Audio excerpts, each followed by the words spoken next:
and welcome to the Paddock Contractor. We're in beautiful South Shropshire today, doing a bit of site clearance on this old hedgerow tucked behind some trees here, and we've got the new wood chipper, unbranded.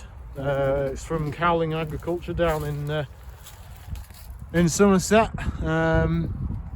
It's a well-built piece of kit, great for this sort of work where you're just sort of putting brash and smaller stuff through it.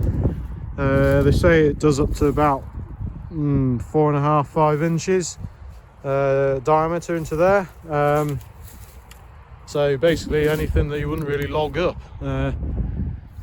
Obviously you're a bit limited to the size of this inlet here, so trying to get stuff that's a bit tangled up and a bit brashy, you have to sort of chop it down a bit. But yeah, she's powered by a I think it's a 12.5 horsepower Briggs and Stratton engine, XR2100, which is 422cc, electric start.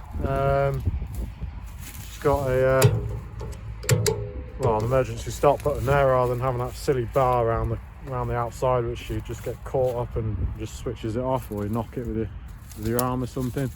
We've got an adjustable spout here, so great for directing into a trailer, or in my case a wheelbarrow, so I can move the chip about. So this is the sort of chip that's coming out of it. Obviously it's not a shredder, because that would make a lot finer mulch than this, but this is sort of just wood chips, quite small ones to be fair. So back to the machine itself. It does come with mud guards, and they have lights on the back like a road lighting kit. I've taken those off just to protect them, because if I'm working in sort of tight spaces like that, you might sort of knock them or scratch them. Makes cleaning the wheels a bit easier too when you want to put it away. But yeah, it does come with road lighting, although I don't think these tyres are for highway use really, so you're kind of limited to maybe 25 mile an hour. Don't quote me on that, but it's one of those. It comes with those. You could probably change the wheels and tyres over. So you've got a standard 50mm ball hitch. It does have safety chains here, which you can attach to your tow vehicle of choice.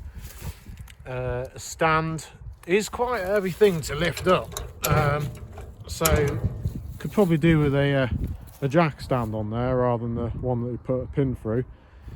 She does have this really useful toolbox at the front, which I've never seen on any other Towable chippers like this. So you can put your chainsaw, your fuel, whatever. I've added a mat in the bottom to protect the paintwork a bit, so stuff sliding them out just stops it from smashing it all up and scratching it.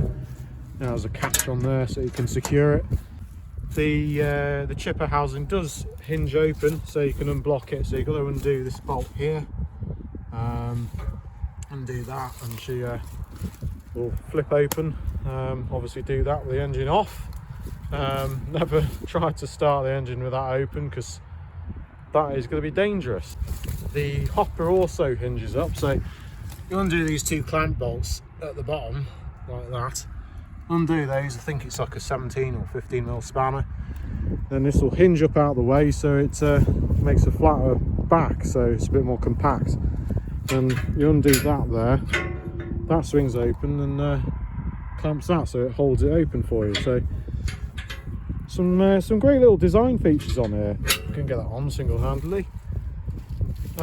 Nice big bearings, greasable with a Zerk fitting. That one's a bit tricky to get to. I've not tried greasing it yet, because I've only just started using it and it came pre-greased from the dealer. So I'll have to try getting a grease gun on there without having to undo this belt cover. So yeah, it is belt drive, which gives it a layer of protection. 3 belts, easy to replace if required. I believe we're talking of a replacement. I believe the blades on the chipper are sort of like a standard blade that you'd find on all sort of cheaper kind of chippers.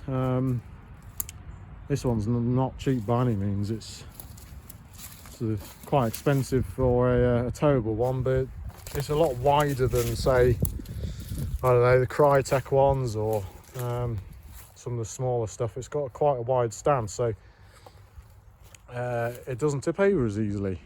Obviously the engine's at the side of this rather than in front. As I say, it's a towable chipper, great for being towed behind, you know, maybe a small 4x4 or a side by side like this Kawasaki Mule with a ball hitch. It has the same sort of track width as one of these, so wherever that will go, that will go. Or you could tow it with a quad bike, great behind the quad, or even a ride-on mower, you know, a sturdier ride-on mower with a bit more power than sort of smaller domestic ones. Depends where you're towing it, really. I mean, if it's around a flat garden, then no problems, but say something like a Countax or Westwood, small compact tractor, no problems. So this is the sort of stuff that I'm putting through at the moment. Not this size, this is probably a little bit too thick, especially at the base here, so you'd want to cut that off with the chainsaw. But anything sort of below that, yeah, put my hand there for sort of comparison. Yeah, all this sort of briars, and I'm getting hung up on there at the moment. Always wear safety gear when you're operating a piece of kit like this. You know, a helmet with ear protection, so it's very loud. Obviously eye and face protection. You could probably get away with some safety specs, but I prefer to use these because, you know, you've got the helmet as well, and some decent gloves, especially with these briars which are full of thorns. And so leather ones are really good, nice thick leather, won't go through that. And yeah, obviously your boots and trousers, like don't go doing it with bare arms, because you will scratch yourself.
So there we have it. This area is all tidied up. All the piles of brash are chipped. Chips spread on the ground as a bit of a footpath. Ready for the next stage of the job, which is tidying up this hedge line. It's certainly not a you know, a bear cat or a timber wolf, something like that. Is what I'd describe as a large domestic / semi-professional machine. It's not a self-feeding machine. It doesn't have rollers to feed it into the chipper, so you've got to manually feed it in. It does like long straight pieces of wood rather than sort of, you know, branches that are all a bit angled, so you've got to chop them up into straight sections for it to feed in easily. I also found if you are putting in smaller stuff, feed it in with some larger stuff as well, and it does also take it in with it, chop it up a lot easier. So yeah, overall great piece of kit. I think these are still for sale with Cowling Agri. So thanks for watching the video.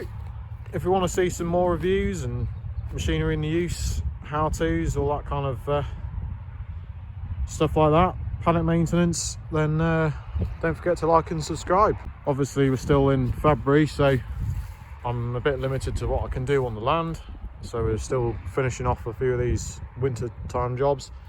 But spring is around the corner. The ground is drying up rapidly because it's been very dry over the last couple of weeks. So tractor work will start soon, harrowing and rolling, fertiliser spreading, all that kind of thing that we do in the spring. So stay tuned for more.